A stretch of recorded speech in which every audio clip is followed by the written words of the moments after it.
Iran এবং ইসরায়েলের যে যুদ্ধ কোন দিকে মোড় নিচ্ছে এবং শেষ পরিণতি কি হবে আমরা এখন পর্যন্ত বলতে পারছি না। ইসরায়েল পুরো পরিস্থিতি নিজে নিয়ন্ত্রণ করতে পারছে না। আমেরিকার যে সকল গুরুত্বপূর্ণ সামরিক যাকে বলা হয় ম্যাগাজিন রয়েছে, বুলেটিন রয়েছে এবং যে সকল মিলিটারি থিঙ্ক ট্যাঙ্ক রয়েছে, তারা ইতিমধ্যে খোলামেলা যে বক্তব্য দিয়েছেন তাতে স্পষ্ট যে আর মাত্র সপ্তাহখানেক ইসরায়েল তাদের যুদ্ধ চালাতে পারবে। তাদের যে আর্মস অ্যান্ড অ্যামুনিশন রয়েছে, আকাশ প্রতিরক্ষা ব্যবস্থা রয়েছে, যুদ্ধাস্ত্র রয়েছে, গোলা বারুদ রয়েছে, এটি দিয়ে এখন যে গতিতে তারা যুদ্ধ চালাচ্ছে, এভাবে 7 দিন তারা যুদ্ধ চালাতে পারবে। এরপর তাদেরকে যদি যুদ্ধ চালাতে হয় তাহলে তাদের যে মিত্র আমেরিকা এবং ইউরোপ, সেখান থেকে তাদের যে লাইন, সাপ্লাই লাইন, এটি 100% শিওর হতে হবে এবং সমানে গোলা বারুদ, অস্ত্র, আয়রন ড্রোনের ব্যাটারি থেকে শুরু করে সব কিছু আসতে হবে, যেটি এই 7 দিনের মধ্যে এই সরবরাহ করাটা সব দিক থেকেই অসম্ভব একটা বিষয়। দ্বিতীয় যে সমস্যাটা দেখা দিয়েছে সেটি হলো ইরানের আক্রমণের ফলে ইসরায়েলের অভ্যন্তরে যে মনস্তাত্ত্বিক অবস্থা তৈরি হয়েছে, যেটি ইতিপূর্বে কখনো হয়নি। আপনারা যদি বাংলাদেশে আওয়ামী লীগের পতনের কথা চিন্তা করেন তাহলে আপনি বুঝতে পারবেন যে গত 15টি বছর ধরে আওয়ামী লীগের শাসন এমন একটা এক্সট্রিম পর্যায়ে পৌঁছে গিয়েছিল যে তাদের হৃদয়ে ভয় বলে কিছু ছিল না। ছাত্রলীগ যাকে ইচ্ছে তাকে বিচার করতে পারত, সরকারি দলের আমলা যাকে ইচ্ছে তাকে গুম করতে পারত, যেভাবে ইচ্ছে সেভাবে তারা ঘুষ চাইতে পারত। বিএনপির যে কোনো নেতা, সেটা বাংলাদেশে মির্জা ফখরুল সাহেব থেকে শুরু করে যে কোনো লোকের বিরুদ্ধে চুরি, ডাকাতি, রাহাজানি, ছিনতাইয়ের একটা মামলা দেওয়া যেত। তো এই যে তাদের একটা কর্তৃত্ববাদী মনোভাব তৈরি হয়েছিল, এটাকে জুলুম বলতে পারেন।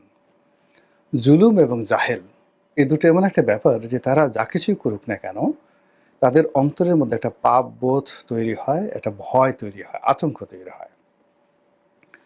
তো সেভাবে ইহুদি রাষ্ট্রটি গত 50 বছর ধরে আরবে যে তাণ্ডব চালাচ্ছে, এই তাণ্ডবের ফলে তাদের নিজের অজান্তে দুটো জিনিস শুরু হয়েছে। মনস্তাত্ত্বিক, যে তারা যা ইচ্ছে তাই করতে পারে, তাদেরকে প্রশ্ন করার কোনো সামর্থ্য পৃথিবীর কারণেই। আর দ্বিতীয়ত তাদের নিজেদের অজান্তে মনের মধ্যে একটা অনুশোচনা, ভয় এবং আতঙ্ক সবসময় তারা কাজ করছে যে আমরা যে পাপ করেছি, গুনাহ করেছি, যে কোনো সময় যে কোনো দুর্ঘটনা ঘটতে পারে। তো সেই দিক থেকে গাজাতে তারা যে তাণ্ডব চালিয়েছে, ইরানের উপর তারা যেভাবে একতরফাভাবে আক্রমণ চালিয়েছে, এটা ছিল তাদের সেই জাহিলিয়াতের বা জুলুমের প্রাথমিক স্তর। কিন্তু যখন মজলুম সিনা উঁচু করে দাঁড়িয়েছে এবং মজলুম যখন আক্রমণ করেছে, এটা তারা স্বপ্নেও কল্পনা করেনি। ফলে আক্রমণের একেবারে প্রথম ঘন্টার মধ্যে, অর্থাৎ ইরানের যখন প্রথম মিসাইলটা আঘাত হানলো, তার 1 ঘন্টার মধ্যে নেতানিয়াহু, যিনি প্রধানমন্ত্রী, তিনি অজ্ঞাত স্থানে চলে গেছেন। কেউ বলছেন দেশের বাইরে, কেউ বলছেন বাংকারে, এবং তাদের বেশিরভাগ জনগণ বাংকারে চলে গেছে। আর বিরাট অংশ যারা পারছে তারা সমুদ্র দিয়ে সাইপ্রাস হয়ে ইউরোপ আমেরিকাতে পাড়ি জমিয়েছে। আর বিমানবন্দর দিয়ে যেভাবে দৌড়দৌড়ি করে তারা পালাচ্ছে, এ দৃশ্য দেখার মতো নয়। তো এই যে একটা মনস্তাত্ত্বিক যুদ্ধ শুরু হয়েছে ইসরায়েলের অভ্যন্তরে, যে আতঙ্ক ছড়িয়ে পড়েছে, এটাকে ঘোরানো সম্ভব নয়। যে জাতি একবার ভয় পেয়ে যায়, যে জনগণ একবার সরকারের উপর থেকে সমর্থন সরিয়ে নেয়, তারা আর কখনো ঘুরে দাঁড়াতে পারে না। এই বাংলাদেশে ধরুন 71 মুক্তিযুদ্ধের সময় কি ছিল? লাঠি, বাঁশি, সামান্য 303 রাইফেল, বড়জোর কাঁটা রাইফেল, ভারত থেকে ব্যবহৃত পুরনো অকেজো কিছু অস্ত্রশস্ত্র মুক্তিযোদ্ধাদের হাতে ছিল। আর এই বাংলাদেশে অন্তত 1 লাখ সৈন্য মোতায়েন করা ছিল, ত্রিমাত্রিক, ওয়ান অফ দ্য, যাকে বলা হয় ইফেক্টিভ মিলিটারি পাওয়ার, পাকিস্তানি মিলিটারি পাওয়ার। এবং 1970-তে পাকিস্তানি মিলিটারি পাওয়ার এশিয়ার মধ্যে নাম্বার 1 ছিল, চীন তাদের কাছে কিচ্ছু ছিল না তখন। ভারত তো প্রশ্নেই আসে না। তো ১ নম্বর মিলিটারি পাওয়ারের ১,০০,০০০ সৈন্য, আধুনিক অস্ত্র-শস্ত্র নিয়ে এই ভেতো বাঙালির সঙ্গে তারা পেরে ওঠেনি। তারা পরাজিত হয়েছে। এর কারণ হলো তাদের মানসিক শক্তি ছিল না, আর যারা কাজ করেছে তাদের মধ্যে একটা বিজয় ছিল। ঠিক তেমনি একটি অবস্থা তৈরি হয়ে গেছে ইসরায়েলের অভ্যন্তরে। আর অন্যদিকে ইরানের মধ্যে যে ভয় ছিল, আতঙ্ক ছিল, সেখানে একটা কর্তৃত্ববাদী শাসন, শিয়া শাসন, এবং সেখানে হিজাব নিয়ে আন্দোলন, গণ অধিকার নিয়ে আন্দোলন, গণতান্ত্রিক আন্দোলন, এসব কিন্তু চলছিল। এবং বর্তমান রেজিমের বিরুদ্ধে তাদের একটা ভীষণ রকম ক্ষোভ ছিল। অনেক ইরানের এলাকা তারা বিচ্ছিন্ন হয়ে যাওয়ার জন্য আন্দোলন করছিল। কিন্তু যখন ইসরায়েল আক্রমণ করেছে, তাদের মধ্যে দুটো জাতীয়তাবাদ, অর্থাৎ ইরানি জাতীয়তাবাদ, সেই জাতীয়তাবাদটা তাদেরকে এই মুহূর্তে ঐক্যবদ্ধ করে ফেলেছে। ২ নম্বর হলো তারা যে আইডিওলজিটা, ইসলামী আইডিওলজিটা তারা বিল্ড আপ করেছে, সেই আইডিওলজিটা এখন চূড়ান্ত পর্যায়ে রয়েছে, যে তারা জানে যে এই যুদ্ধে পরাজিত হলে শিয়াবাদ থাকবে না, শিয়া মতবাদ থাকবে না, এখানে সুন্নি মতবাদ চলে আসবে। ফলে এই শিয়াইজমের যে যাকে বলা হয় শক্তি, এটা এখন চূড়ান্ত পর্যায়ে রয়েছে। ৩ নম্বর হলো যে তাদেরকে কেন্দ্র করে যেটা রাজনৈতিক বলয় গড়ে উঠেছে, সেই রাজনৈতিক বলয়টা এখন সর্বোচ্চ শক্তিতে রয়েছে। ফলে ইরানিয়ানরা যে ভয় পেয়েছিল প্রথম ২৪ ঘন্টার মধ্যে, সেটা এখন বুমেরাং হয়ে সাহসে পরিণত হয়েছে। আর ইসরায়েলিরা যে ভয়টা পেত না, যে সাহসটা তাদের ছিল প্রথম ২৪ ঘন্টা, সেটা এখন আতঙ্কে পরিণত হয়েছে। এর ফলে কি হলো, যে এখন ইরানের জন্য যে পরিবেশ পরিস্থিতি তৈরি হয়েছে, সেই পরিবেশ পরিস্থিতি হলো তারা একা যুদ্ধ চালিয়ে যেতে পারছে। এখন পর্যন্ত তারা কারো সাহায্য চায় নাই, না রাশিয়ার, না চীনের, না হুতির, না অন্য কোনো তাদের যে সকল মিলিশিয়া বাহিনী রয়েছে, কারো সাহায্য তারা চায়নি। তারা নিজেরা যুদ্ধ করে যাচ্ছে এবং আক্রমণ শুধু বেড়েই চলছে। বোঝার চেষ্টা করুন। ২ নম্বরে যেটা হচ্ছে সেটা হলো ইসরায়েল এখন পাগলের মতো সাহায্য চাচ্ছে। আমেরিকার সাহায্য চাচ্ছে, ইউরোপের সাহায্য চাচ্ছে, পাগলের মতো। এবং সেই সাহায্য শুধুমাত্র লজিস্টিক্স মানে সাপোর্টে হবে না। অর্থাৎ যদি অস্ত্র দেওয়া হয়, গোলাবারুদ দেওয়া হয়, অর্থ দেওয়া হয়, প্রযুক্তি দেওয়া হয়, হবে না। সৈন্য দিলেও হবে না। এখানে সরাসরি আমেরিকাকে এবং ইউরোপকে ইসরায়েলের বিরুদ্ধে যুদ্ধ ঘোষণা করে তাদেরকে এখানে সৈন্য সমাবেশ ঘটাতে হবে, জাস্ট লাইক ইরাককে তারা যেভাবে ধ্বংস করেছিল। এখন ইরাককে ধ্বংস করার জন্য ওই সময়টিতে ইরানের সাপোর্ট ছিল, আমেরিকার। তারপর কুয়েতের সাপোর্ট ছিল, জর্ডানের সাপোর্ট ছিল, কাতারের সাপোর্ট ছিল, আর সৌদি আরবের তো একেবারে যাকে বলা হয়, সৌদি আরব তাদের রাজ ভাণ্ডার খালি করে দিয়েছিল। এর কারণে তাদের ভয় হলো সাদ্দাম যে কোনো সময় সৌদি আরব দখল করে নিতে পারে। কিন্তু এইবারের যে পরিস্থিতি সম্পূর্ণ উল্টো। এইবার পুরো আরব ভূখণ্ডের একটি রাষ্ট্র তাদের ভূখণ্ড আমেরিকা বা ইউরোপকে ব্যবহার করতে দিচ্ছে না, দেবে না। এমনকি আকাশ সীমাও তারা ব্যবহার করতে দেবে না। এর কারণ হলো, যেটা ইরান পারছে, তারা ২,৫০০ কিলোমিটার পথ অতিক্রম করে যদি তারা তেল আবিবে আক্রমণ করতে পারে, তাহলে তাদের জন্য এই মুহূর্তে জর্ডান, কুয়েত, এই দুটো রাষ্ট্র মানে এবং ইরাক, তাদের যে মানে ইরানিয়ান যে রেভলিউশনারি গার্ড রয়েছে, সেটা দিয়ে স্থল যুদ্ধ করার জন্য এই দুটো রাষ্ট্র দখল করতে তাদের ২৪ ঘন্টা লাগবে। ৩টা রাষ্ট্র, অর্থাৎ কুয়েত, জর্ডান, এই দুটো রাষ্ট্র এবং ইরাক, এই ৩টা রাষ্ট্র।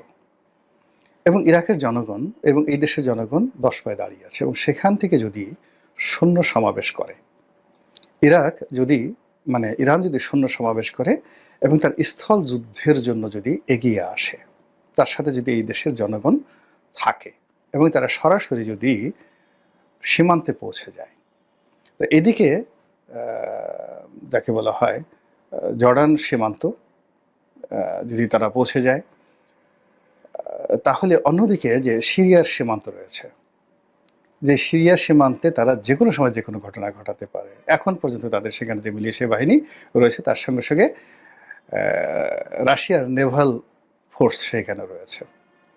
অন্যদিকে তারা যে ওই লেবাননের সঙ্গে তাদের যে